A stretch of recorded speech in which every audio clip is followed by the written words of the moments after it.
श्री कृष्ण श्री कृष्ण श्री कृष्ण। गुरुर्ब्रह्मा गुरुर्विष्णु गुरुर्देवो महेश्वरः गुरु साक्षात् परब्रह्म तस्मै श्री गुरवे नमः। तस्मै श्री गुरवे नमः। हम लोग इस समय 2 हफ्ते में नारद भक्ति सूत्र का अध्ययन करेंगे और शास्त्रों का अध्ययन करने की भिन्न भिन्न प्रणालियां हैं। पहली महत्व की बात, शास्त्रों का अध्ययन क्यों करें? कोई जरूरी है? अपने मन से क्यों अपनी साधना करें? तो हम यदि अपने मन से भक्ति करेंगे, हम अपने मन से ज्ञान की बात करेंगे, हम अपने मन से यदि कर्म की बात करेंगे, हम यदि अपने मन से धर्म की बात करेंगे, तो अपनी अपनी वासनाओं की तृप्ति करने का प्रयत्न करेंगे। और साधना वो होती है जिसमें हम अपने स्वभाव को बदले और स्वरूप को प्राप्त हो जाए। 2 बातें हैं, एक है स्वरूप और दूसरा है स्वभाव। जैसे सुवर्ण का सुवर्णत्व यह स्वरूप है और उसी सुवर्ण में कहीं अंगूठी गढ़ा ली तो ये सुवर्ण का भाव हो गया। तो अंगूठी का नाम रूप बदल सकता है, लेकिन सुवर्ण का सुवर्णत्व नहीं बदल सकता। इसी प्रकार से हम सब में 2 पहलू है। एक है हमारा स्वरूप जो सच्चिदानंद है, जो परमात्मा स्वरूप है, उसमें हमको कुछ नहीं करना है, वह ऐसा ही है। और दूसरा है स्वभाव। तो यदि हम सभी के सभी परमात्मा स्वरूप है, सच्चिदानंद स्वरूप है, सच्चिदानंद स्वरूप का तात्पर्य क्या है? कि हमारे माध्यम से सत्कार्य होवे, लेकिन दुष्कार्य होते हैं। हमारे माध्यम से सद्विचार प्रकट होवे, लेकिन दुर्विचार आते हैं। हमारे माध्यम से आनंद की अभिव्यक्ति होवे, लेकिन दुख प्रकट होता है। तो हमारे स्वरूप की अभिव्यक्ति में जिसके कारण यह विपरीतता आ जाती है, उसको स्वभाव कहते हैं। तो जब तक कि इस स्वभाव को नहीं बदलेंगे, तब तक कि हम साधना नहीं कर रहे। और इस स्वभाव को बदलने के लिए कोई एक आधार चाहिए। तो आधार क्या है? आधार है शास्त्र। शास्त्रों को इतना क्यों महत्व देना चाहिए? भगवान कहते हैं भगवद गीता में 16वें अध्याय में, तस्मात् शास्त्रम प्रमाणन्ते कार्याकार्य व्यवस्थित। अपने जीवन में क्या करणीय है और क्या अकरणीय है, इसका निर्णय लेने के लिए जो प्रमाण है वो शास्त्र है। अन्यथा हम अपने मर्जी से करा लेते हैं। जैसे समझो एक सज्जन ने आपको बताया, पूना की बात है, बोले स्वामी जी हमने हमारे पिताजी का पहला जो श्राद्ध था नई तरीके से मनाया। हमने क्या किया उस दिन, आपने बताइए। बोले हमने ये किया कि सुबह उठे और बाहर निकले और जो पहला भिखारी मिला उसको गाड़ी में बैठाया और उसको घुमाया और फिर उसको एक बढ़िया 5 स्टार होटल में ले गए। और उसको कहा जो खाना है खा, और उसने जो चाहा वो उसको खिलाया। खिलाने के बाद उसको कहा अच्छा आप खुश हो गए? बोले हाँ बाबा जी, भगवान आपका भला करे, बहुत बढ़िया। बोले हमने ऐसे श्राद्ध मनाया तो कैसा रहा? हमने कहा जो व्यक्ति अपने बाप को मरने के बाद भिखारी के रूप में देखना चाहता है, ऐसे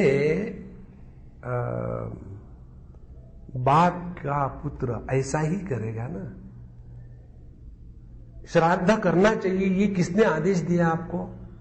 आपके मन ने नहीं। श्राद्ध करना है, यह आदेश शास्त्रों का है। तो यदि ये शास्त्रों का आदेश है तो वो कैसा करना है, ये भी उन्हीं के आदेश के अनुसार चलना है। देखो, और ये बात जब समझ में नहीं आती तब हम सोचते हैं हम बहुत प्रगतिशील विचार वाले हो गए हैं और फिर हम समाज में सुधारणा लाना चाहते हैं। देखो, ये समाज की सुधारणा की आपको एक बात बताऊं। अभी मैं गया था इंग्लैंड में, वहां हमारा एक कैंप था, मेडिटेशन का कैंप, थियोसॉफिकल सोसाइटी में था, 5 दिन का। वहां बहुत बढ़िया लाइब्रेरी भी है और नए नए पब्लिकेशन आते हैं।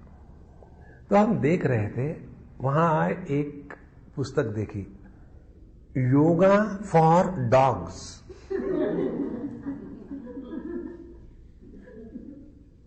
और उसका नाम क्या है? डोगा। अब बताओ, ये ऐसा जब देखते हैं तब यह कार्टून है आध्यात्मिक। इसीलिए हमको शास्त्र का ही प्रमाण लेकर के अपने जीवन को आध्यात्मिक साधना में चलाना है, ये इसका महात्म्य है। अन्यथा जो मर्जी हम करते रहेंगे तो अपने स्वभाव को दृढ़ करेंगे और उसके कारण हमारा स्वरूप छिप जाएगा। साधना का तात्पर्य है स्वरूप प्रकट होवे और स्वभाव बदल जावे।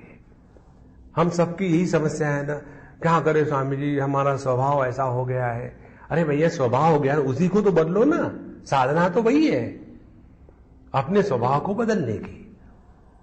और फिर हम चाहते हैं, हाँ ये तो बात ठीक कही, देखो स्वामी जी ने भी कहा स्वभाव बदलना चाहिए। कितने बार तुमको कहा तुम अपने आप को बदलो, दूसरों को नहीं, अपना स्वभाव बदलो। दूसरे का स्वभाव आज तक कोई नहीं बदल सका। भगवान जहां फेल हो गए वहां अब हम सफल होंगे क्या? इसलिए शास्त्रों का अध्ययन अपने आध्यात्मिक साधना को ठीक से चलाता है। अब दूसरी बात, जो शास्त्र है वो कितने प्रकार के हैं? शास्त्र के जो मूल सिद्धांत है वो 3 प्रकार के हैं। पहला सिद्धांत है कर्म को लेकर के, जिसको धर्म मीमांसा कहो या कर्म मीमांसा कहो।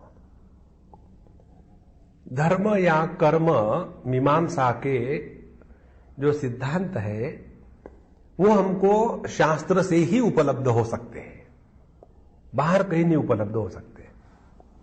क्योंकि धर्म का सिद्धांत क्या है? धर्म का सिद्धांत ये है, हमारे जीवन में जो सुख दुख की उपलब्धियां है उसके लिए दूसरा कोई भी जिम्मेदार नहीं,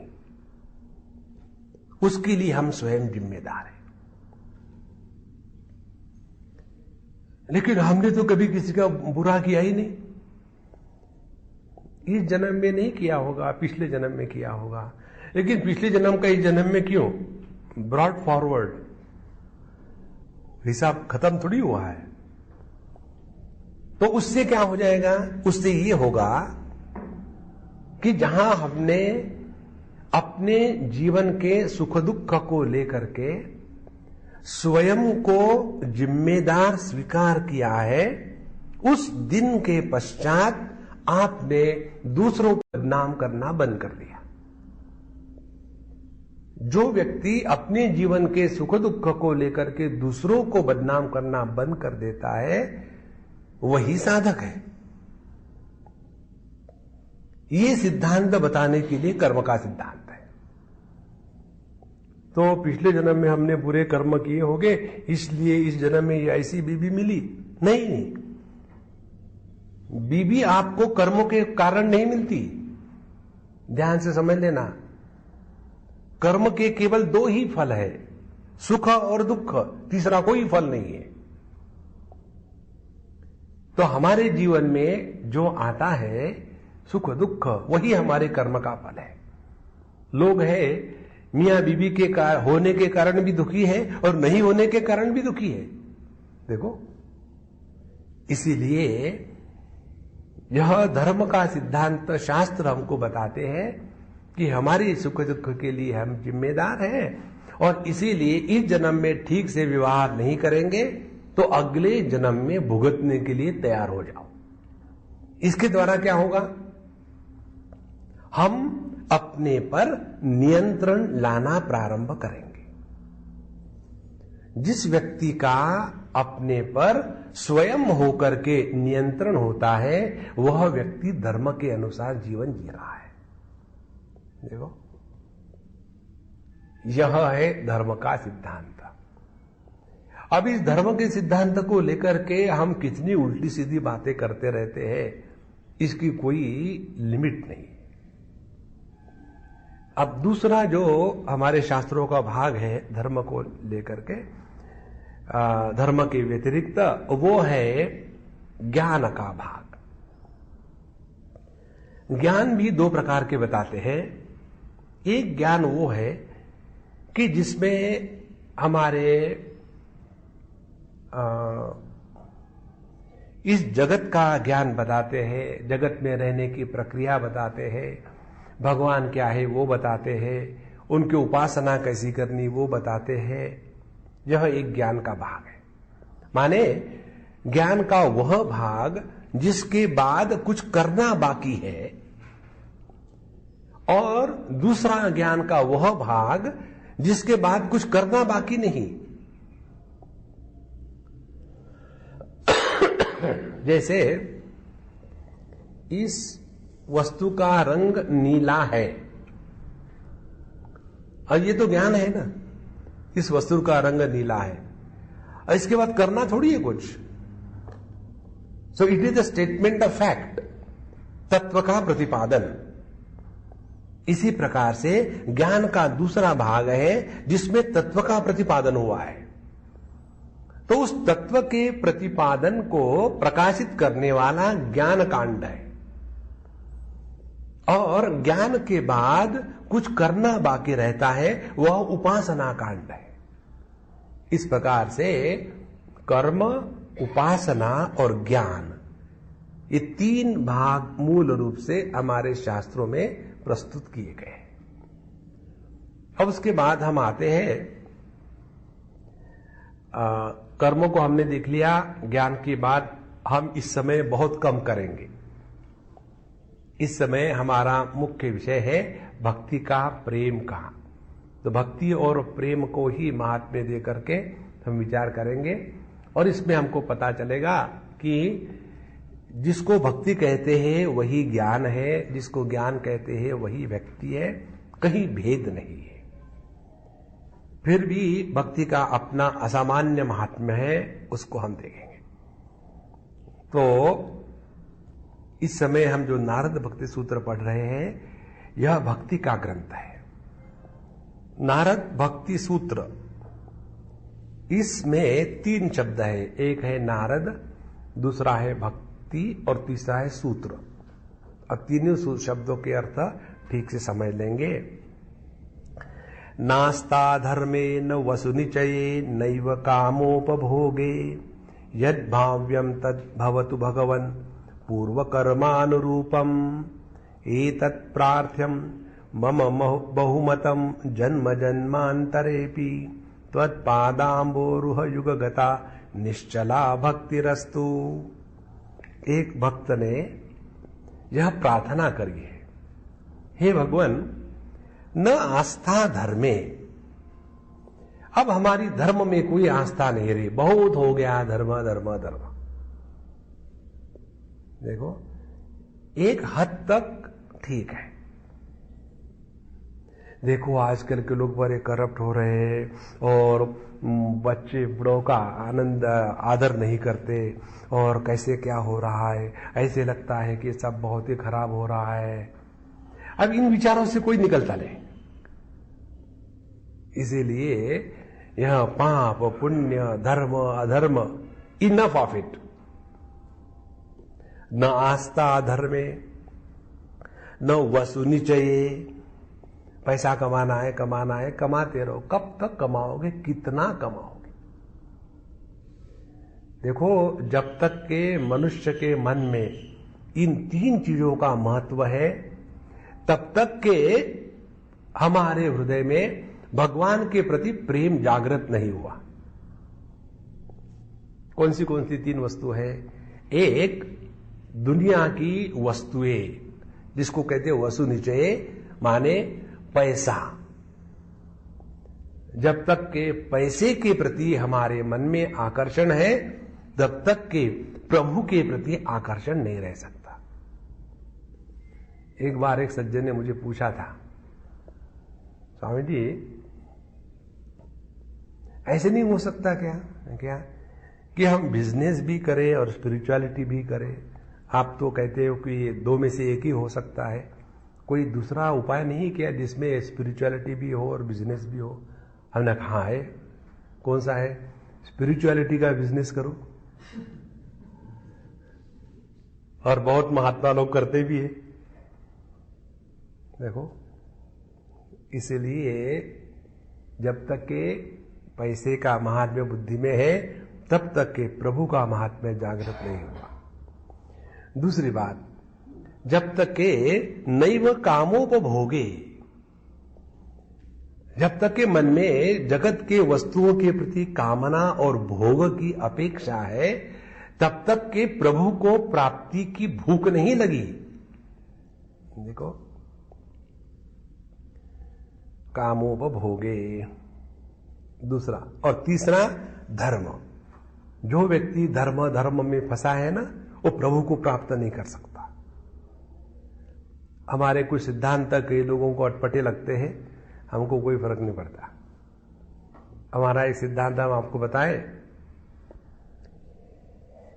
इन religion there is no God, in philosophy there is no wisdom. आपको परमात्मा की प्राप्ति करनी है तो धर्म से ऊपर उठना पड़ेगा। धर्म में फंसे रहोगे तो लोग क्या कहेंगे, ये हमारे धर्म में ऐसा है, उनके धर्म में वैसा है, कह तो जिंदगी भर दुखी रहो। देखो, तो तीन बातें, अर्थ, काम और धर्म, ये तीन पुरुषार्थ जब तक हमारे मन में महात्म्य रखते हैं, तब तक के परम पुरुषार्थ परमात्मा के प्राप्ति की भूख हमको नहीं लगी। और ऐसे जो लोग हैं वो धर्म धुरंधर बन जाते हैं। धर्म का रक्षण करने के लिए अपना और अपने घर वालों का सत्यानाश करते। देखो, दूसरा हमारा सिद्धांत जो खटकता है पब्लिक को, वो ये है, इस दुनिया की रक्षा करने के लिए जिसने दुनिया बनाई है ना, उसने प्रण ले लिया है। कौन सा प्रण ले लिया है? हमारे भगवान कृष्ण को सभी भाषाएं आती थी, बंगाली भी आती थी। मालूम है हमारे भगवान कृष्ण कैसे कहते हैं बंगाली में? जोधा जोधा ही धर्मस्य ग्लानिर्भवति भारत। जब जब धर्म की ग्लानि होगी, तब तक मैं इस दुनिया में आकर के सब ठीक कर लूंगा, तुमको फिक्र करने की जरूरत नहीं है। देखो, फिर हमको क्या करना है? धरेदात्मनात्मानम नात्मानम अवसादयेत। ये जगत में जो हम आए हैं ना, अपना उद्धार करने के लिए आए। स्वार्थी बनो, स्व के अर्थ को पहचानो। स्व का अर्थ क्या है? तब जाकर के हमने आध्यात्मिक क्षेत्र में पदार्पण किया है। इसलिए हमारे आध्यात्मिक प्रगति में तेजी नहीं आती। ये कई लोगों का एक समस्या का विषय है। उसका यही कारण है कि अभी हमको भूख नहीं लगी है। जब भूख नहीं लगती तब बाकी की चीजों में मन ज्यादा जाता है। देखो, इसलिए नास्ता धर्मे न वसुनिचये नैव कामोपभोगे यद भाव्यम तत् भवतु भगवन् पूर्व जन्मानुरूपम। हे भगवान, जो होना है होने दो, हमको सब मंजूर है। देखो, दुख का कारण क्या है? भगवान की इच्छा का जो विरोधी है वह दुखी है। देखो, हम चाहते हैं इस दुनिया में हर चीज हमारे कहने के अनुसार चले। अरे क्या हम भगवान हैं? देखो, सबसे ज्यादा लोग दुखी होते हैं बच्चों को लेकर के।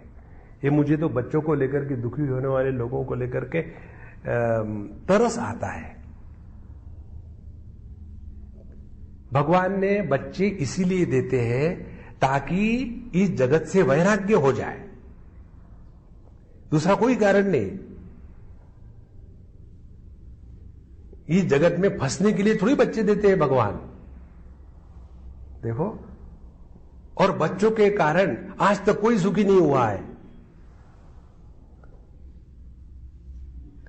आपका बच्चा साक्षात भगवान भी रहे तो भी आप सुखी नहीं होगे। हम आपको लिख के देते हैं। 2 उदाहरण ले लो। भगवान रामचंद्र जी दशरथ जी के पुत्र हुए। होने के पहले दशरथ जी दुखी थे, पुत्र हुआ नहीं, होने के बाद मर गए। जब साक्षात भगवान पुत्र होते हैं तब भी यदि बाप को दुख भुगतना पड़ता है तो आपके बच्चे तो कबूतर है। कौन सा आपको सुख देने वाले? फंसे उसी में दबा दबा के। दूसरे हमारे कन्हैया लाल, देखो, भगवान कृष्ण का जन्म के कारण ही वसुदेव जी देवकी को वहां जेल में जाना पड़ा, नहीं तो काहे को जाना पड़ता? देखो कितना आनंद था। इसीलिए यहां स्पष्ट कहते हैं भगवान, यद भाव्यम भवतु, जो जो हमारे जीवन में होने वाला है होने दो, हमको सब मंजूर है।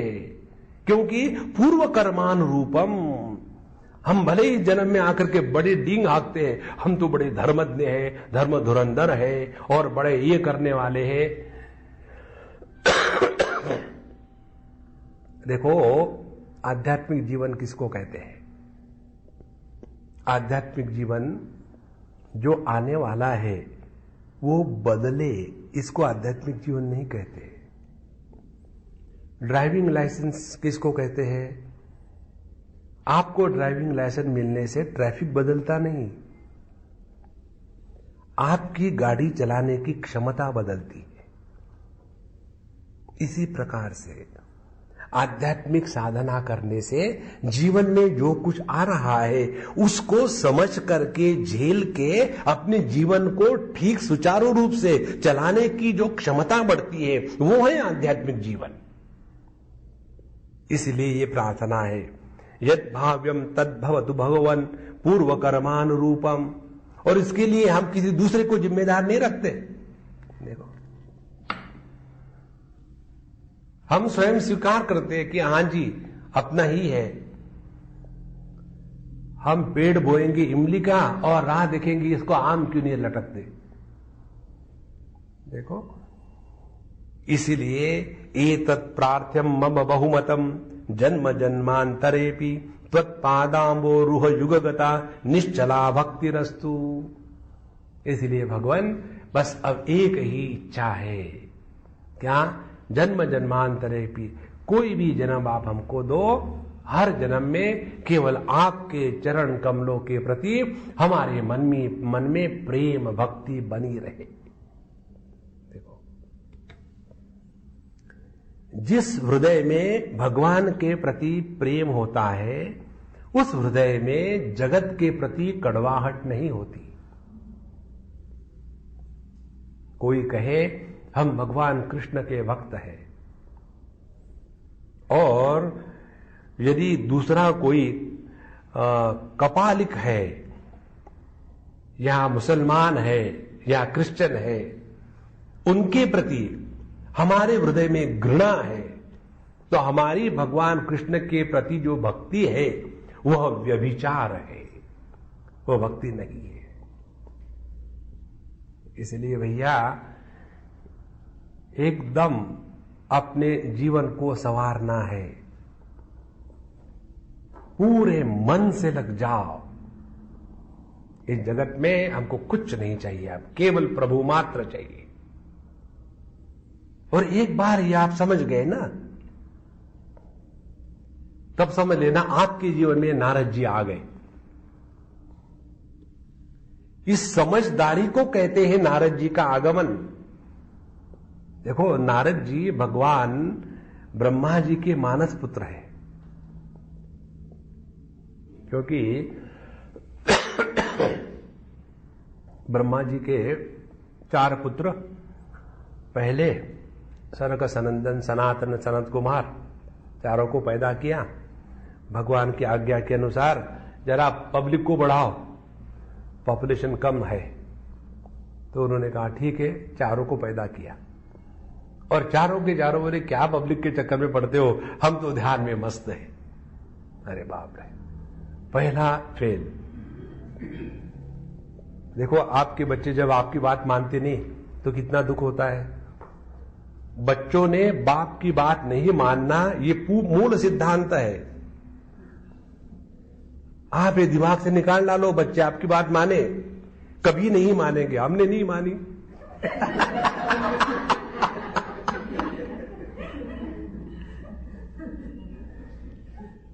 और इसीलिए हम कभी अपेक्षा नहीं करते कि हमारे स्टूडेंट हमारी बात माने। कई बार हमको लोग कहते हैं कि स्वामी जी आपको नहीं लगता कि आपके विद्यार्थी आपकी बात माने? हमने कहा वो हमारी बात मानेंगे तो वो हमारे विद्यार्थी है नहीं। हम नहीं चाहते कोई हमारी बात माने, अपना अपना जीवन जियो, कोई किसी से लेना देना नहीं। तो जब ये 4 पुत्र बात नहीं माने तो 5वां ट्राई किया। 5वीं थी नारद जी। नारद जी तो वो अपने भगवान के नाम स्मरण में लग गए, नारायण नारायण नारायण, वहां भी फेल हो गए दूसरे बार। फिर उन्होंने और बहुत सारे बच्चे पैदा किए, जाओ तुम ये करो। उन सबको नारद जी ने हाथ में माला पकड़वा करके भगवान के भगत बना लिए। माने बाप का विरोध करना ये पुत्र का आद्य कर्तव्य है। अब नारद भगवान ब्रह्मा जी को आया गुस्सा, और फिर उन्होंने गुस्से गुस्से में कहा अब मैं लड़के पैदा ही नहीं करूंगा। लड़कों ने सत्यानाश कर दिया है, फिर लड़कियां पैदा करें। और उन लड़कियों को कहा अब कम से कम तुम मेरी बात मानो। इसीलिए हम सभी के सभी माता के पुत्र हैं, बाप के नहीं है। तो ये जो नारद जी है ना, जिसके जीवन में अवतरित होते हैं, वो आपको भगवान के मार्ग पर ले चलाते हैं। देखो, इसीलिए ऐसे नारद जी का यह भक्ति सूत्र है।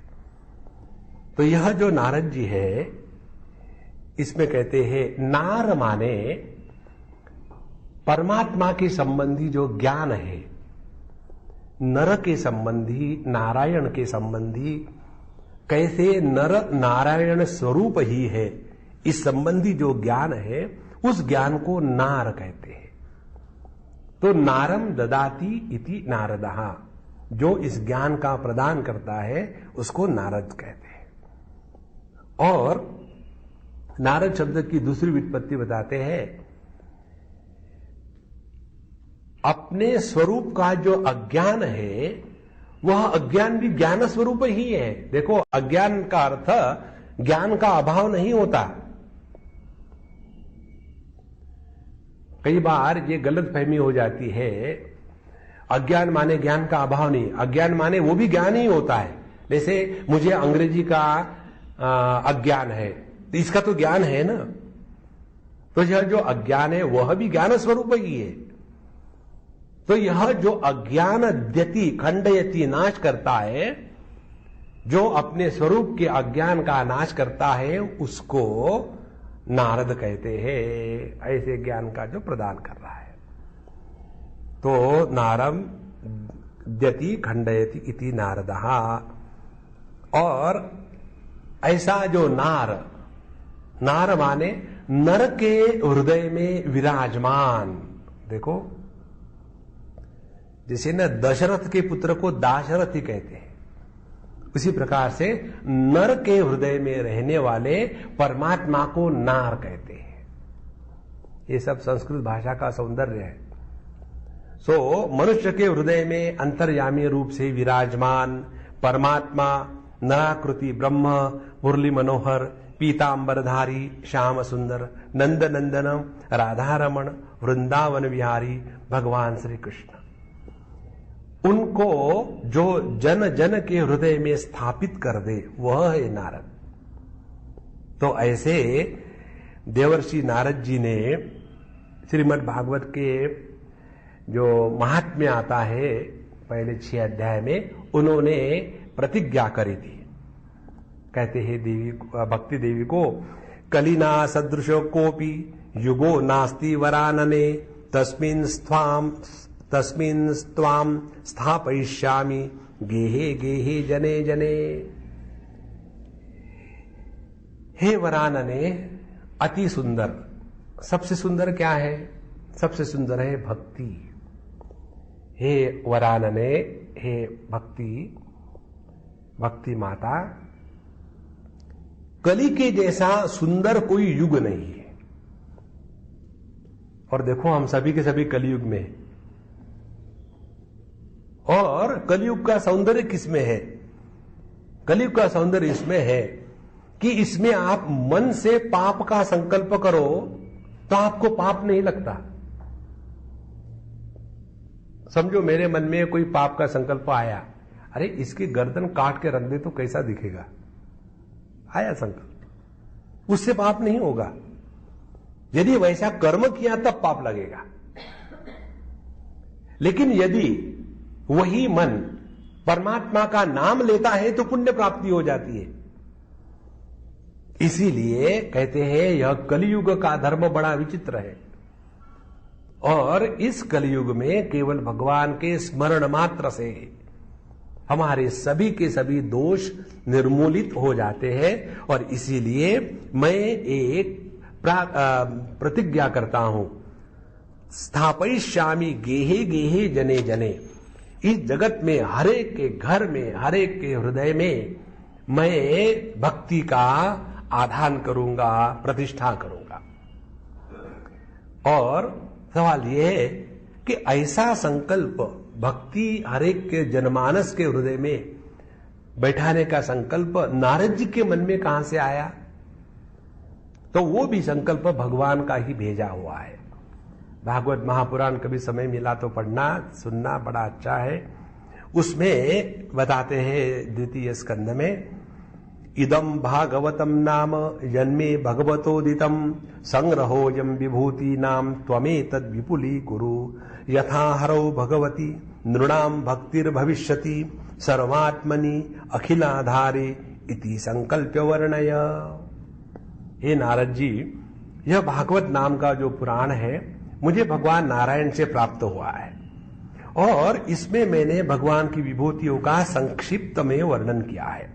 अब तुम ऐसे करो, इसका विस्तार करो, और विस्तार करते समय ये ध्यान में रखना कि भगवान के प्रति लोगों के मन में कैसे प्रेम जागृत होवे, इसमें ध्यान रखना। ऐसे मत करना कि इसका प्रचार करते समय अपनी ही डींग हाँकना नहीं, विषय होना चाहिए भगवान, नहीं तुम स्वयं। इस प्रकार से तुम यह भागवत का भक्ति शास्त्र का ज्ञान बढ़ाओ। इस प्रकार से जो इस ग्रंथ के रचयिता है नारद जी, ये भक्ति के श्रेष्ठ आचार्य है। भक्ति के आचार्यों के बारे में बताते हैं, प्रहलाद नारद पराशर पुंडरीक व्यासांबरीश शुकशौनक भीष्मदाल्भ्याम रुक्मांगदार्जुन वशिष्ठ विभीषणादीन एतानहं परम भागवतान् नमामि। ये जो अनेक भागवत के बड़े बड़े आचार्य हैं, उनको मैं सबको नमस्कार करता हूं। 6वें स्कंद में भागवत के बताते हैं, स्वयंभू नारद शंभु कुमार कपिलो मनु प्रहलादो जनको भीष्मो बलिर्वैयासिकी यमहा। यह 12 जो है भागवत के प्रमुख आचार्य है, और इसमें नारद जी अत्यंत महत्व के आचार्य है। और ऐसे नारद जी ने यह भागवत भक्ति का शास्त्र निर्माण किया है। अब देखो, भक्ति के शास्त्र में भी 3 प्रकार के शास्त्र निर्माण हुए हैं। एक तो भक्ति का शास्त्र यह है जिसमें शांडिल्य ऋषि का दर्शन है, शांडिल्य भक्ति दर्शन। वो अत्यंत तर्क युक्त है। जहां तर्क होता है वहां प्रेम नहीं होता। देखो, where there is logic there cannot be love, where there is love there is no requirement of logic. तो शांडिल्य जी का जो भक्ति दर्शन है वो तर्क सम्मत है, और जो आंगिरस जी का है वह उसमें अनेक प्रकार की युक्तियां दी हुई है और भक्ति करना मनुष्य का कर्तव्य इत्यादि बतलाया है। लेकिन हमारे नारद जी का जो भक्ति दर्शन है वो सबके लिए, उसमें कोई झंझट ही नहीं, वो अत्यंत सहज है, सरल है, और इसीलिए इसकी पद्धति इतनी सुंदर है कि यह अपने आप सभी में श्रेष्ठ हो गया है। और इस नारद भक्ति सूत्र में 84 सूत्र है कुल मिलाकर के। और अब सूत्र की बात सुनेंगे। सूत्र किसको कहते हैं? सूत्र कहते हैं उसको कि जब कोई भी बात कम से कम शब्दों में कही गई हो उसको सूत्र कहते हैं।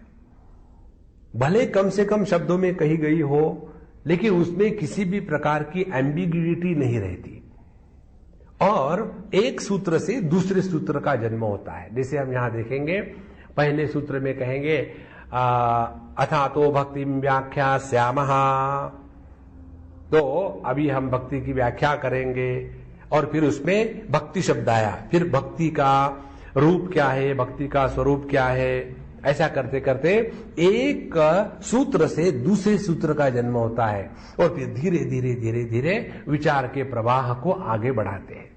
इसीलिए जिन्होंने सूत्रों को कंठस्थ कर लिया है उनको यह विचार करने की प्रक्रिया बड़ी सुसंगत हो जाती है। फिर उनके मन में कभी कंफ्यूजन नहीं होता, कहां से शुरू हो गए और कहां खत्म होना है इत्यादि।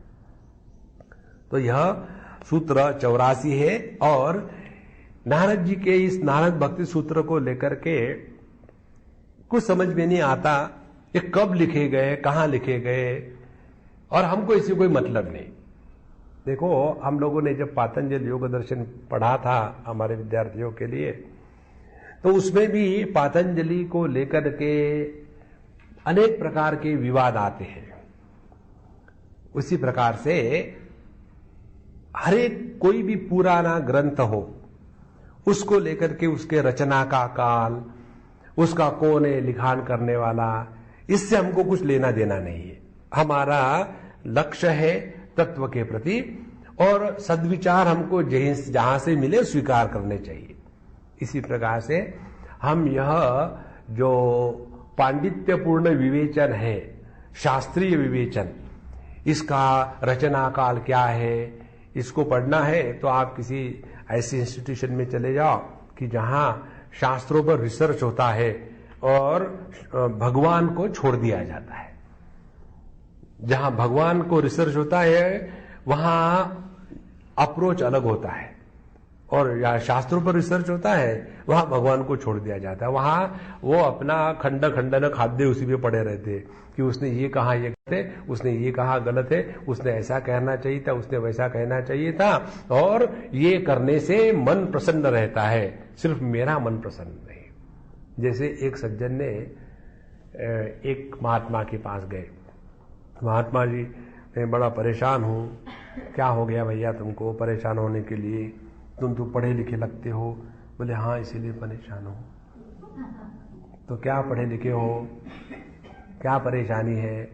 तो बोले नींद नहीं आती। नींद नहीं आती? बड़ी आश्चर्य बात है।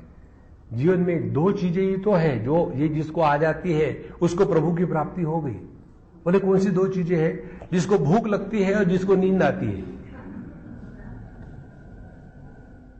अरे हमको तो दोनों ही नहीं, भूख भी नहीं लगती और नींद भी नहीं आती। फिर आपको भगवान की प्राप्ति नहीं हुई। फिर हमको एपिटाइजर लेना पड़ता है भूख लगने के लिए, और नींद लगने के लिए गोलियां खानी पड़ती है, क्योंकि भगवान की प्राप्ति नहीं। अच्छा बता तुम क्या पढ़े लिखे हो? हमने डॉक्टरेट की महाराज। किस चीज की डॉक्टरेट करी है? नींद पर।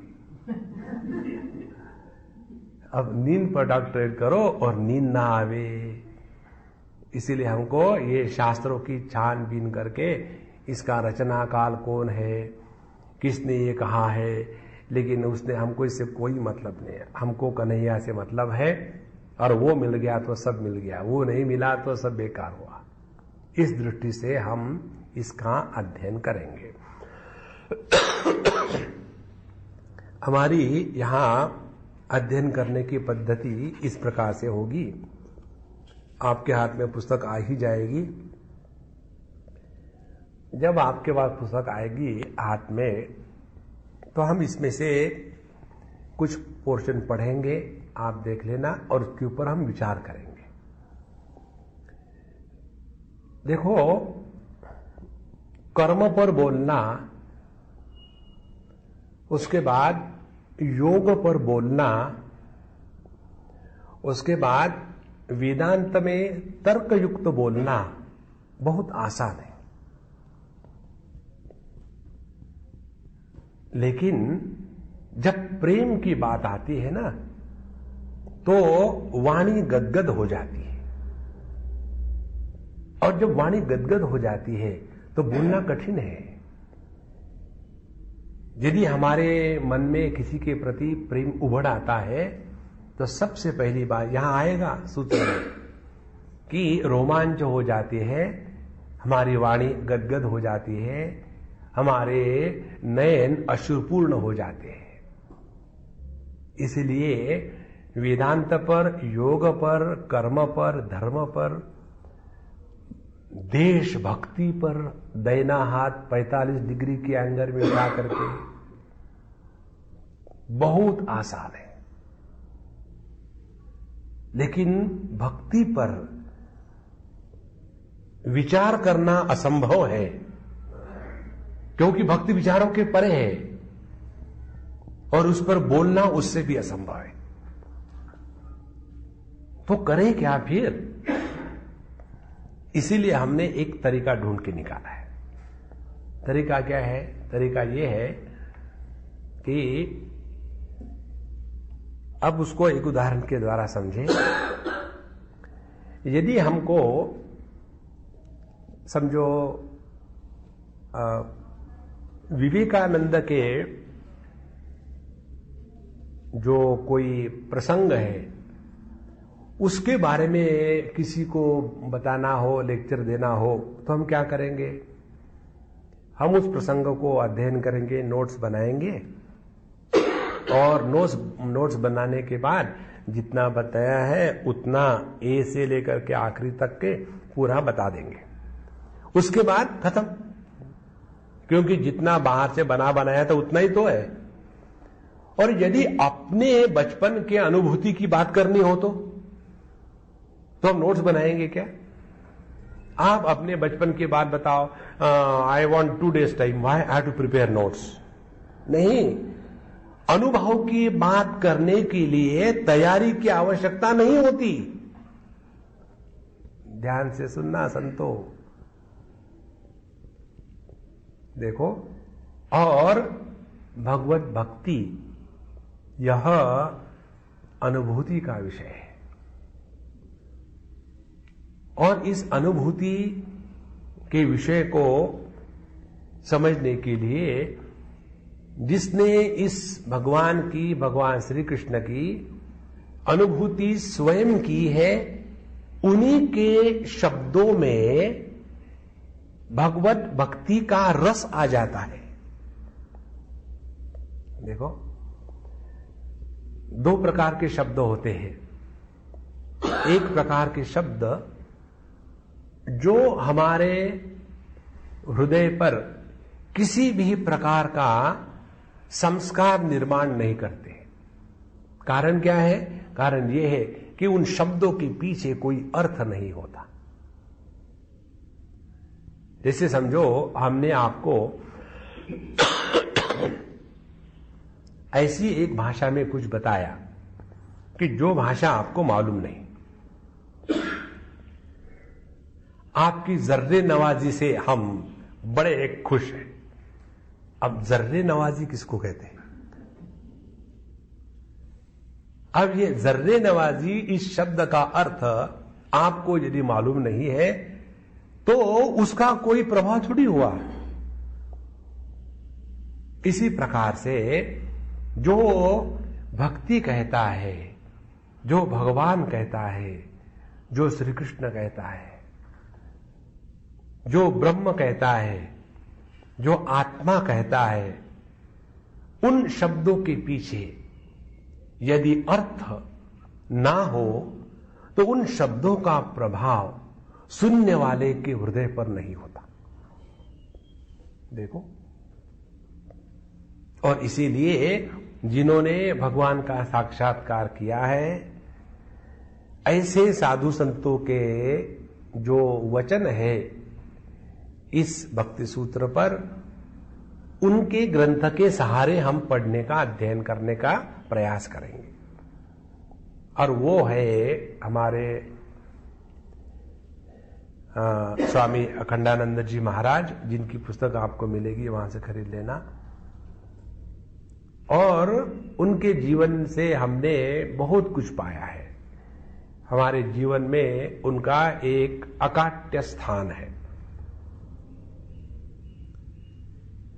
उनसे हमने यदि क्या पाया आपको बतावे, तो यही पाया कि भगवान को पाने का चक्कर छोड़ दिया। नॉर्मली जब जवान व्यक्ति या संसार से परेशान व्यक्ति जब आध्यात्मिक क्षेत्र में आता है, तब भगवान भगवान भगवान के चक्कर में स्वयं भी परेशान, दूसरों को भी परेशान। हम जब उनको पहले मिले कलकत्ते में, मारवाड़ी क्राउड था। मारवाड़ी क्राउड माने most indiscipline crowd is a Marwari crowd. आपको इनडिसिप्लिन लाइफ देखनी है तो राजस्थान में चले जाओ।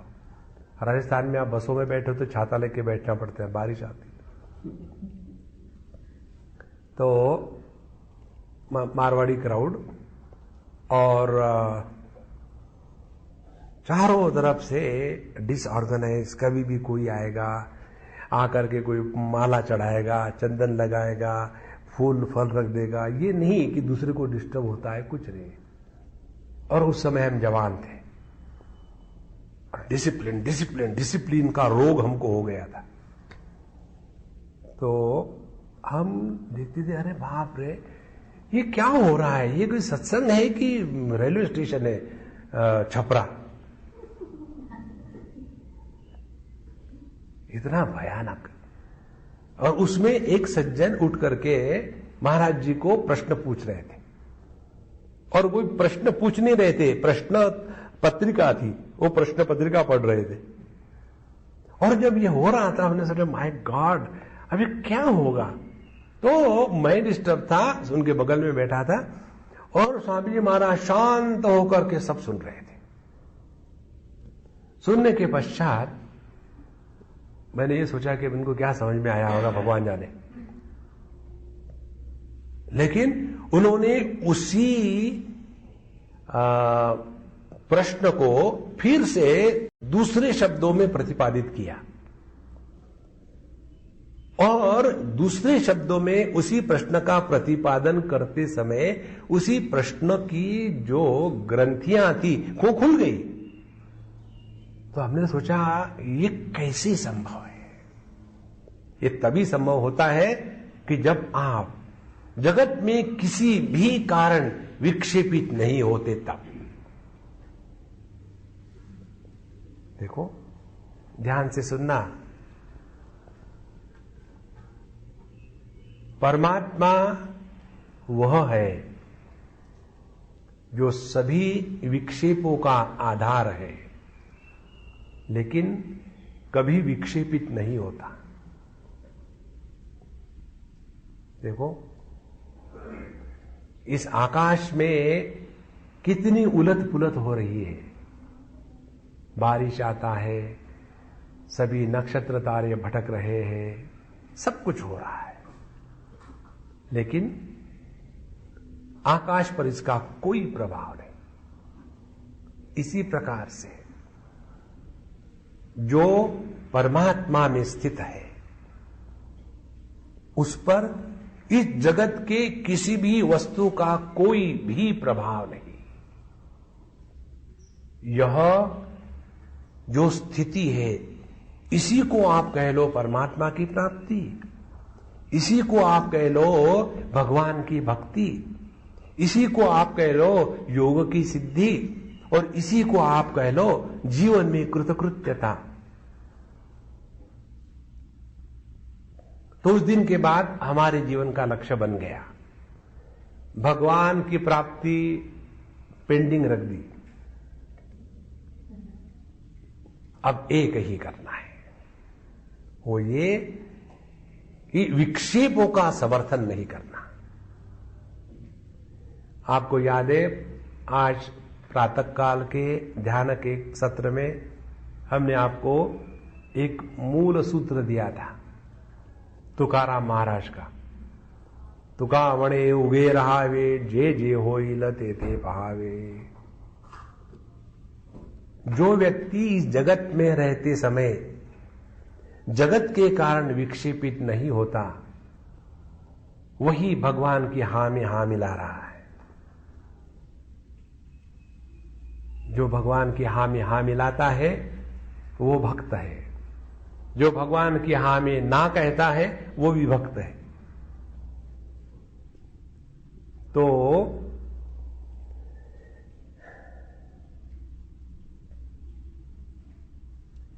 ऐसे स्वामी जी के ये इस नारद भक्ति सूत्र पर विचार है, और इसके आधार से हम धीरे धीरे इसको समझने का प्रयत्न नहीं करेंगे। देखो, समझोगे तो दूसरे को लेक्चर देने की इच्छा होगी, और जहां दूसरे को लेक्चर देने की इच्छा होगी आपका सत्यानाश गारंटीड है। देखो, इसका अनुभव करके मस्त हो जाओ, किसी को नहीं बताना। मीराबाई ने जो भगवान के भजन गाए वो भगवान को रिझाने के लिए, पब्लिक को रिझाने के लिए नहीं। वो तो आजकल बैठे तबला पेटी लेकर के। देखो, इस भक्ति का हमको हृदय में अनुभव लेना है, इसलिए हम यहां आए। और जितना ये हमारा अनुभव सूक्ष्म होगा उतना हमारा जीवन धीरे धीरे बदलते जाएगा। तो पहला सूत्र आता है, हमारे बात दोहराइएगा। अथा तो भक्तिम व्याख्यास्यामः।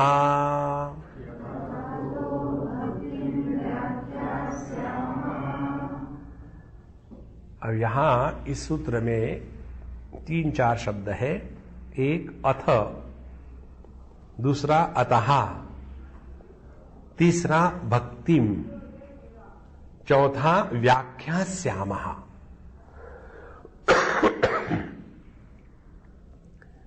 देखो, जब बहुत विस्तार से शब्द होते हैं ना, तो उसमें काफी एक्सप्लेनेशन आ जाता है।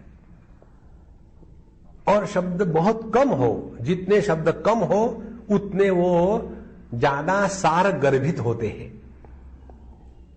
आपने देखा होगा ना, जो व्यक्ति एक आध शब्द बोलता है उसके शब्दों की कीमत अलग होती है, और जो पोल्ट्री फार्म होता है ना। हम अभी अमेरिका में थे और कहीं हमारा सत्संग पूरा हुआ। हम और हमारे मित्र दोनों साथ बैठे, और मित्र, उसकी बीवी और किसी और की बीवी पीछे बैठी। और जैसे हम लोग बैठे, सत्संग से निकले, और बस निकली ही तो पहले हम जब भी निकलते हैं, गाड़ी में शुरू हो जाती है गाड़ी, तो हम भगवान को याद करते हैं। सियावर रामचंद्र की जय, पवन सुत हनुमान की जय, बोलो भाई सब संतन की जय, सद्गुरुनाथ महाराज की जय, गंगा मैया की जय, यमुना महारानी की जय, आज के आनंद की जय, हर हर नमः पार्वती पतये, हर हर महादेव। और जो ड्राइवर होता है उसको पूछते हैं, तुम्हारा नाम क्या? मेरा नाम अब्दुल कादर। अब्दुल कादर महाराज की जय जय जय। यह हमारा नियम है। एक हमारे मित्र ने पूछा, स्वामी जी आप सभी भगवान को तो एक एक बार जय जय कहते हो, लेकिन मेरा जो नाम आता है श्याम महाराज की जय जय जय, 3 बार क्यों कहते हो? हमने कहा भगवान को एक बार कहो तो मान जाते हैं, आदमी को 3 बार कहो तो भी नहीं मानता, तो भी नहीं मानता, क्या करें। तो हमने जय जयकार किया और हमारी कार चल पड़ी, और पीछे 2 माताएं बैठी। पोल्ट्री फार्म शुरू हो गया।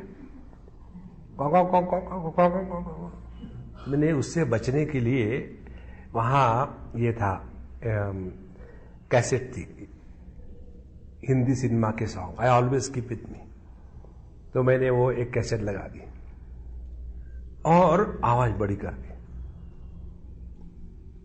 और जैसे मेरे वो इसकी आवाज बड़ी हो गई कैसेट की, उनकी आवाज और फिर और बढ़ाया और कंपटीशन शुरू हो गई। फिर मैंने कहा कि अम्मा will you please shut up. देखो, नहीं स्वामी जी हम डिस्कस कर रहे हैं ना, बहुत हो गया, चुप बैठो। जितने कम शब्द होते हैं ना, उसमें अर्थ बहुत सूक्ष्म होता है। जैसे देखो, यहां कितने कम शब्द है, अथ, अतः, भक्तिम, व्याख्यास्यामः। इसलिए एक बहुत बड़ी साधना है, आपके शब्दों में यदि आपको अर्थ प्रकट करने हैं तो बोलना कम करो। बहुत महत्व की बात है। नहीं तो जो शुरू हो जाता है सुबह सुबह राम राम राम राम राम। तो अथ शब्द का अर्थ बताते हैं। अथ माने, अथ के 3 प्रकार के अर्थ है। अथ माने अब, माने अब प्रारंभ करते हैं, अब हम शुरू करेंगे, तो अथ शब्द का है अर्थ अब। अथ और इति ये 2 शब्द आते हैं। संस्कृत भाषा में पूर्ण विराम नहीं है, जिसको अंग्रेजी में फुल स्टॉप, अमेरिका में पीरियड कहते हैं। वो फुल स्टॉप या पीरियड संस्कृत भाषा में नहीं होता, उसको इति कहते हैं। इति श्रीमद् भगवद गीतासु उपनिषत्सु ब्रह्म विद्यायाम योग शास्त्रे इति। उसी प्रकार से जब कोई ग्रंथ प्रारंभ होता है तो वहां अथ शब्द से प्रारंभ करते हैं, तो अथ शब्द का अर्थ हो गया प्रारंभ। दूसरी बात है, अथ शब्द का अर्थ है यह अत्यंत पवित्र शब्द है। एक शास्त्र में आता है कि कोई भी कार्य प्रारंभ करने के पहले मंगलमय वातावरण होना चाहिए। इसी को कहते हैं कि जब भी आप कोई कार्य शुरू करो ना, we should be cheerful and happy. हाँ चलो अब मेडिटेशन के लिए जाना है, यहां जाके सोना है, वहां जाके सोना है। हाँ, ऐसा जो व्यक्ति होगा वो उसके सामने मेडिटेशन के लिए तकिया नहीं देते क्या, ताकि ना मच्छरदानी तकिया लगा करके अच्छा सो सके। देखो ये बहुत आवश्यक बात है जीवन की। जो भी आपको करना है वो उत्साह के साथ शुरू हो जाए। उत्साह हमको अपने स्वरूप से प्रारंभ कराता है और निरुत्साह हम अपने स्वभाव से प्रारंभ करते हैं। आपने रामचरितमानस सभी ने पढ़ा होगा, उसमें एक विशेष बात आती है। जब जब भगवान रामचंद्र जी निकल पड़े, उस समय तुलसीदास जी महाराज स्पष्ट लिखते हैं कि हर्षि उर लाए। भगवान रामचंद्र जी हृदय में हर्ष को धारण करके चल पड़े। ऐसे नहीं फिर यहां से जाना है, सीता को फिर भी कहा था काहे को चक्कर में पड़ते हो शॉपिंग की, नहीं महारानी अब गई ना, अब चलो जाते हैं रावण के पास। ऐसे थोड़ी है। जीवन का प्रत्येक क्षण उत्साह से प्रारंभ हुए, और ये उत्साह कब आता है? जब आपके मन में कोई सद्विचार होवे। और सबसे सद्विचार क्या है? परमात्मा का स्मरण। देखो, इसीलिए परमात्मा का स्मरण होता है इन दो शब्दों के द्वारा, अथ और ओम, इस शब्दों के द्वारा। एक श्लोक आता है, ओंकारश्चाथ शब्दश्च द्वौ एतौ ब्रह्मणः पुरा कंठम भित्वा विनिर्यातौ तेन मांगलिका बुभौ। ब्रह्मा जी जब पैदा हुए तब उनके मुख से सबसे पहले जो शब्द निकले तो दो शब्द निकले, ओम अथ। ओम के द्वारा अव्यक्त अभिव्यक्त होने लगा,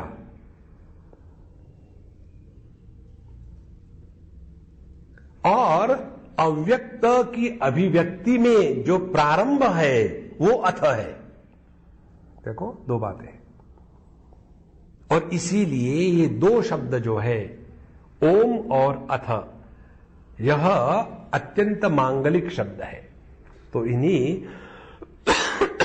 अथ शब्द के द्वारा मंगलता को, भगवान को स्मरण करके यह सूत्र ग्रंथ प्रारंभ होता है। आप देखेंगे सभी जितने भी सूत्र ग्रंथ हैं, अथा तो ब्रह्म जिज्ञासा, ब्रह्म सूत्र प्रारंभ होते हैं इसी अथ शब्द से। अथ योगानुशासनम, पतंजलि महर्षि शुरू करते हैं अथ शब्द से। अब हम योग शास्त्र का विवेचन कर रहे हैं, तो अथ, इस प्रकार से दो शब्द हो गए, प्रारंभ और मंगल। तीसरा अर्थ यह है अथ शब्द का, अथ माने इसके बाद। इसके बाद माने किसके बाद?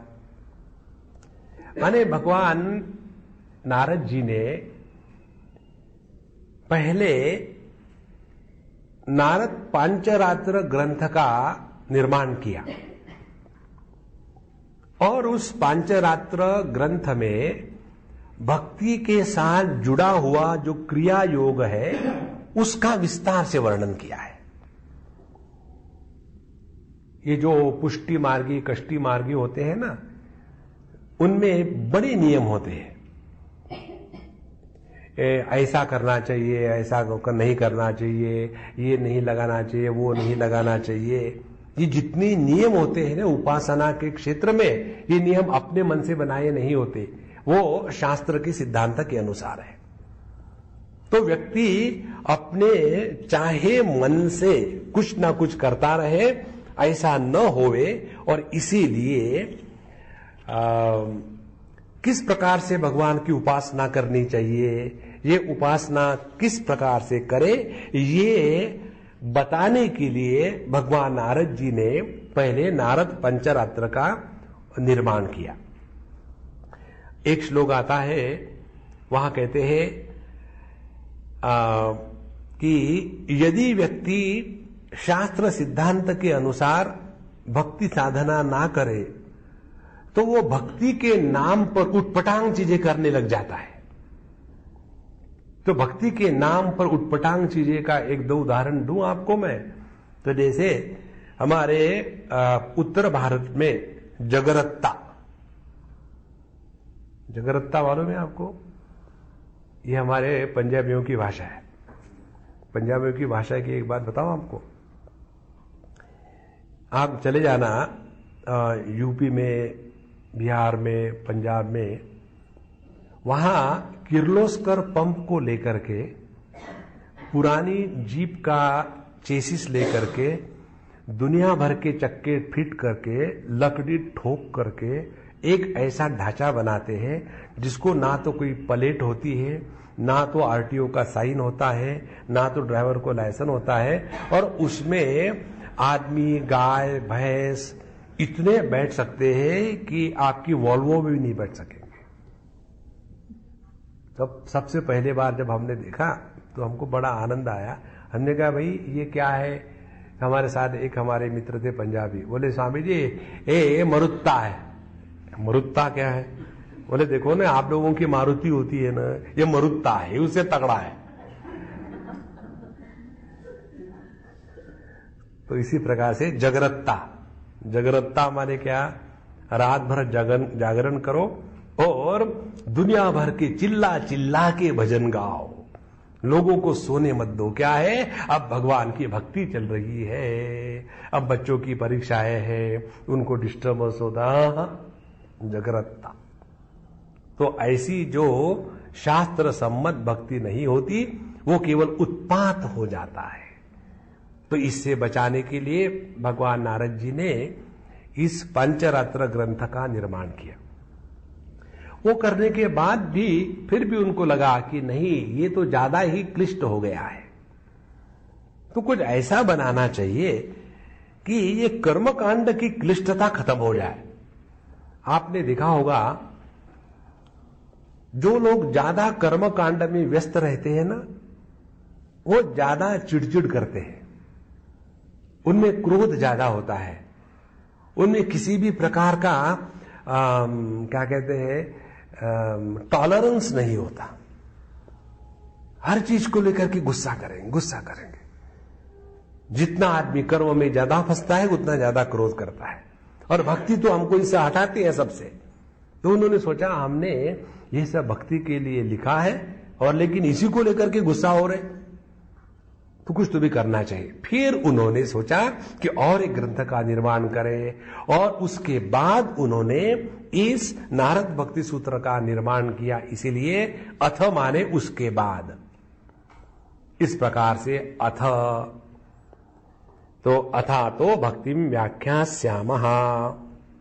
अच्छा, अब यह अतः माने इसलिए माने किस लिए? इसलिए कि इस जगत में लोग बड़े प्रयत्न करते हैं। किस लिए? सुख की प्राप्ति के लिए, कि मिला है किसी को। तो सुख की प्राप्ति के लिए आदमी तो परेशान हो रहा है, प्रयत्न बहुत सिंसियरली कर रहा है, लेकिन सुख मिल नहीं रहा है। इसलिए नारद जी ने सोचा कि अब हम दुनिया को जरा भक्ति के बारे में बताएंगे। कारण क्या है कि यदि आप कर्म की बात करो तो अधिकारी का प्रश्न आता है। देखो, कौन है कर्म का अधिकारी? यदि वैश्यस्तोम यज्ञ होगा तो केवल वैश्य ही अधिकारी है, यदि अश्वमेध यज्ञ होगा तो क्षत्रिय ही केवल अधिकारी है, इत्यादि। तो कर्म को लेकर के अधिकार का समस्या आ जाती है। वेदांत को लो तो सबसे ज्यादा समस्या आ जाती है। विवेक, वैराग्य, समाधि, षटक संपत्ति, मुमुक्षुत्वम चेति, तो वहां भी समस्या आ जाती है। योग की तो बात ही मत करो। जब तक कि आप में ये नहीं वो नहीं, आप योग साधना नहीं कर सकते हो। तो उन्होंने सोचा कि अब ये दुनिया भर की चीजें से छुटकारा पाने के लिए कोई ऐसा तरीका ढूंढ के निकालना चाहिए कि जिसके लिए हर एक व्यक्ति अधिकारी हो। केवल व्यक्ति ही नहीं, प्राणी मात्र अधिकारी हो। देखो, केवल भक्ति शास्त्र के ग्रंथ में ही आता है कि जो गिद्ध है उसको भी प्रभु की प्राप्ति हो जाती है, जो गिलेरी है उसको भी भगवान की प्राप्ति हो जाती है। देखो, कभी वेदांती ये सोच सकता है क्या कि एक गिद्ध आकर के बैठा है और वो वहां तत्व का चिंतन कर रहा है, ले हटाओ उसको, यहां तो वेदांत चल रहा है, बिना दांत का अंत। देखो, इसलिए यह जो भक्ति ग्रंथ इसलिए लिख रहे हैं कि इसके लिए हर एक अधिकारी है। माने अधिकार का चक्कर ही खत्म हो गया, रिजर्वेशन का चक्कर नहीं आएगा फिर। ये तो यहां भी रिजर्वेशन आ जाएगा, भक्ति में रिजर्वेशन होना चाहिए। इसीलिए अतः हम इस भक्ति ग्रंथ का अब निर्माण करेंगे या बताएंगे। उसके बाद भक्तिम व्याख्यास्यामः। अब भक्ति किसको कहते हैं? यह जो भक्ति शब्द है 3 प्रकार से बनता है। भजनम भक्ति, भागो भक्ति, भंजनम भक्ति। भजनम माने भगवान का भजन करना। देखो, भजन करने का तात्पर्य क्या है? भजन करने का तात्पर्य है जीवन में रस आना। एक बात समझ लेना भैया, जो व्यक्ति भगवान का भक्त है उसका जीवन रसपूर्ण होता है। ऐसे नहीं सुखा सुखा, उसमें रस है। जिसके जीवन में रस है ना, वो व्यक्ति हर चीज में आनंद लेता है। देखो, जिस व्यक्ति को समझो पित्त हो गया है, पित्त युक्त व्यक्ति को हर जगह में कड़वाहट लगती है। कुछ भी उसको जलेबी दो सुबह सुबह खाने के लिए, वो कहेगा ये क्या खट्टी हो गई, ठीक से न। और उसमें जलेबी का दोष नहीं, चीनी का दोष नहीं, पित्त का दोष है। इसी प्रकार से जिस व्यक्ति के जीवन में रस नहीं है ना, वो हर चीज को लेकर के कंप्लेन करेगा। इसीलिए भगवान का भक्त वो है जिसके जीवन में रस है, जो रस युक्त है, रस खान है। देखो, भगवान के एक बड़े भक्त हो गए रस खान। तो जो रस की खान है वो है भगवान का भक्त। इसीलिए आध्यात्मिक साधना का अर्थ ये मत कर लेना अब हमारे जीवन में इतना वैराग्य आ गया, आप किसी में मन ही नहीं लगता तो डिप्रेशन में गए। ये साधना नहीं है। इसलिए पहली जो भक्ति की परिभाषा है, भजनम भक्ति ही। जीवन के प्रत्येक कार्यकलाप में, जीवन के प्रत्येक अनुभूति में जब रस आने लग जाता है, तब समझो रसो वै सहा रसगम हे वायम लब्ध्वानंदी भवती। जिसने उस ब्रह्म रस को प्राप्त किया है, उसी के जीवन में यह भक्ति प्रकट हुई है। तो ऐसे भक्ति की हम व्याख्या करने वाले हैं। इसीलिए हमारे नारद जी के जो भगत है ना, वो ऐसे रोने धोने वाले नहीं है। वो तो उत्साह से बड़े बड़े कार्यक्रम करने वाले हैं। देखो, आप चले जाओ वहां अपने जगन्नाथपुरी में, देखो वहां की रथ यात्रा निकलती है, कितना आनंद है उसमें। और जिनके जीवन में भक्ति का रस नहीं है, वो कहेंगे देखो खामो खाम एक लकड़ी के टुकड़े को उठा के यहां ले जा रहे, खामो खाम रो रहे। खामो खाम जिसको रोना आता है उसी को भगवान मिलते हैं। जो कारण से रोता है वो संसारी है, जो बिना कारण से रोता है वो भगत है। देखो, कार्य कारण के परे हमको जाना है, तब भक्ति का रस प्राप्त होता है। तो हरे कृष्णा। भजनम भक्ति ही। दूसरी भागो भक्ति ही। भागो भक्ति में भागो नहीं, इस जगत के दो भाग कर लो, एक भगवान और दूसरा दुनिया। अब आप किस भाग में इकट्ठे हो गए हो? देखो, हमारा जो भगवत गीता के अध्ययन का सिद्धांत है ना, वो ऐसा है कि आप भगवत गीता का अध्ययन करोगे तो किसके पक्ष में हो? हम ये नहीं कह रहे कौरव के पांडव, आप किसके पक्ष में हो? यदि आप अर्जुन के पक्ष में होगे तो जीवन भर दुखी रहोगे, और यदि आप कन्हैया के पक्ष में होगे तो मस्त रहोगे। तो भगवत गीता पढ़नी है ना, तो अर्जुन के साथ सहानुभूति मत रखना। अर्जुन के साथ सहानुभूति रखोगे, अथ केन प्रयुक्तो अयम पापम चरति पुरुषः, वो प्रश्न पूछता रहेगा। इसीलिए हमको प्रश्न पूछने वालों के प्रति बिल्कुल सहानुभूति नहीं है। पूछना ही है तो भगवान का नाम कैसे लेना वो पूछो, वो बताते हम। वो नहीं पूछेंगे, प्रश्न पूछेंगे भगवान को छोड़ के सबका, क्योंकि भगवान में भी रस जागृत नहीं हुआ है।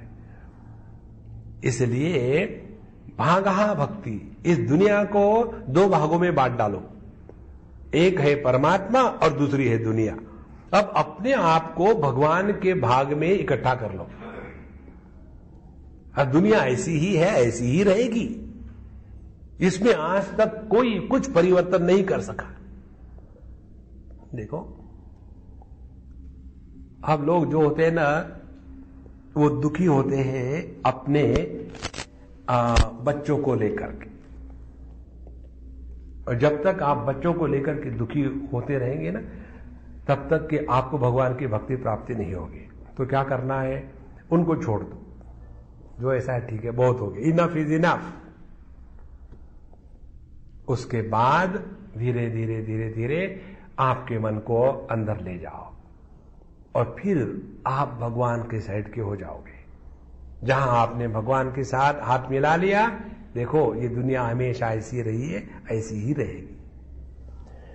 ओम पूर्णमदः पूर्णमिदं पूर्णात् पूर्णमुदच्यते पूर्णस्य पूर्णमादाय पूर्णमेवावशिष्यते।